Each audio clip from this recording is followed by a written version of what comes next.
Oke, jadi kisah pertama yang bakal aku ceritain malam ini adalah cerita yang datang dari Wawa aku yang namanya Evan. Halo Bang Evan. Jadi ceritanya Evan ini Wak terjadi di saat dia dan beberapa rekan kerjanya harus bertugas di salah satu hutan di wilayah Kalimantan. Aku disclaimer dulu sampai sini Wak ya. Di sini aku hanya menceritakan ulang apa yang disampaikan sama Bang Evan ini. Ini adalah pengalaman horornya Bang Evan. Lagi-lagi aku balik lagi kepercayaan kalian masing-masing ya. Nah, kenapa aku tiba-tiba ngomong ini? Karena buat kalian yang skeptis dengan kisah horor, pasti akan makin skeptis lagi dengan kisah ini nih. Saking gitu loh. Masa iya sih kok bisa kayak gitu? Saking kayak di film-filmnya, Wak. Tapi macam mana pula lagi kan ini rasain sama Bang Evan. Udah kalian denger aja, mau percaya syukur, nggak percaya sudah. Masih aku. Oke, jadi kita mulai lagi. Jadi Wak, ceritanya Bang Evan ini bermula di saat dia beserta 5 rekan kerjanya ditugaskan untuk memetakan wilayah di sebuah daerah di hutan Kalimantan tadi kan. Dan mereka waktu itu ditugaskan untuk memetakan 20.000 hektar dalam waktu 1 bulan. Nah, 5 rekan kerjanya Evan ini bernama Dani, Ringo, Erham, Ruken, dan Pak Hendro.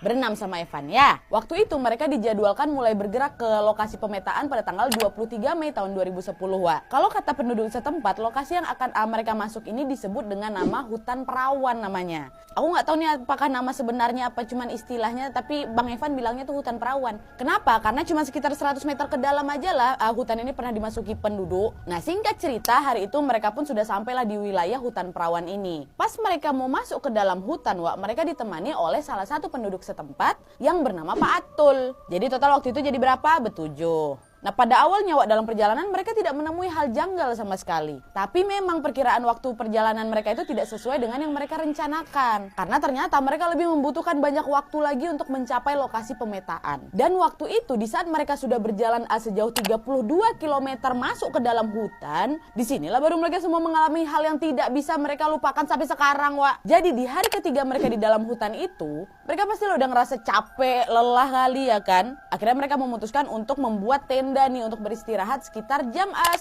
siang. Itu tengah hutan nih Wak ya, bukan ada jalan setapak, tidak. Makanya di sana mereka pun mulailah menebang kayu di sekitaran mereka supaya mereka bisa mendirikan tenda. Dan di saat mereka lagi nebang kayu ini, tiba-tiba Erham menemukan ada bekas telapak kaki Wak besar kali. Kira-kira sekitar 2 jengkal orang dewasa, lumayan besar tuh. Mereka semua sempat panik tuh, kecuali Pak Hendro. Pak Hendro tuh pun waktu itu cuma mencoba menenangkan mereka aja. Udah biarin aja Wak, katanya. Wak pula, Dek, bro, udah biarin aja, lanjutin aja lah nebang kayu supaya nanti tenda ini bisa kita dirikan biar cepat istirahat kita ini. Dah tuh diabaikanlah sama mereka telapak kaki itu, mereka pun sibuk menebang pohon dan mendirikan tenda. Dan setelah berhasil mendirikan tenda ini Wak, mereka pun barulah beristirahat semuanya. Tidak terasa malam pun tiba. Seperti biasa sebelum tidur mereka ngobrol-ngobrol bentar sambil